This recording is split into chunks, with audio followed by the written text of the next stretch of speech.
മുസ്ലിം league പാരിസ്ഥിതിക പ്രശ്നങ്ങളിൽ ക്രിയാത്മകമായി ഇടപെടാൻ തുടങ്ങിയതിന്റെ ആദ്യഘട്ടമെന്ന നിലയിലാണ് അതിരപ്പള്ളി ജലവൈദ്യുത പദ്ധതി പ്രായോഗികമാണോ എന്ന് വിലയിരുത്താനും പഠനം നടത്തുവാനുമായി MLA മാർ ഉൾപ്പെടുന്ന സംഘം അതിരപ്പള്ളി സന്ദർശിച്ചത്. അതിരപ്പള്ളിക്ക് പുറമെ വാഴച്ചാൽ, നിർദ്ദിഷ്ട പദ്ധതി പ്രദേശം എന്നിവയും സന്ദർശിച്ചു. MLA മാരായ അബ്ദുൽ സമദ് സമദാനി, അബ്ദുൾ റഹ്മാൻ രണ്ടത്താണി, മുൻമന്ത്രി കുട്ടി അഹമ്മദ് കുട്ടി, തൃശൂർ ജില്ലാ പ്രസിഡന്റ് CH റഷീദ് എന്നിവരടങ്ങിയതാണ് സമിതി. പദ്ധതിയുടെ പ്രായോഗികതയും പാരിസ്ഥിതിക പ്രശ്നങ്ങളുമാണ് പ്രധാനമായും വിലയിരുത്തുന്നത്.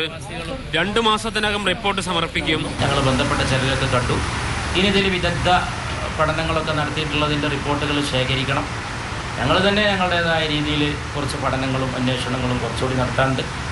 അതിൻ്റെ തുടക്കം കുറിച്ചിട്ടേ ഉള്ളൂ. അപ്പോൾ തീർച്ചയായും അതിൽ ബാക്കി കാര്യങ്ങളും കൂടിയിരുന്ന് ഞങ്ങൾ അന്വേഷിച്ച് അതിനെപ്പറ്റി റിപ്പോർട്ട് തയ്യാറാക്കുന്നതായിരിക്കും. അതിരപ്പള്ളിയിലെത്തിയ സംഘം വനസംരക്ഷണ സമിതി, പരിസ്ഥിതി പ്രവർത്തകർ, KICB, വനം വകുപ്പ് ഉദ്യോഗസ്ഥർ എന്നിവരുമായി ചർച്ച നടത്തി.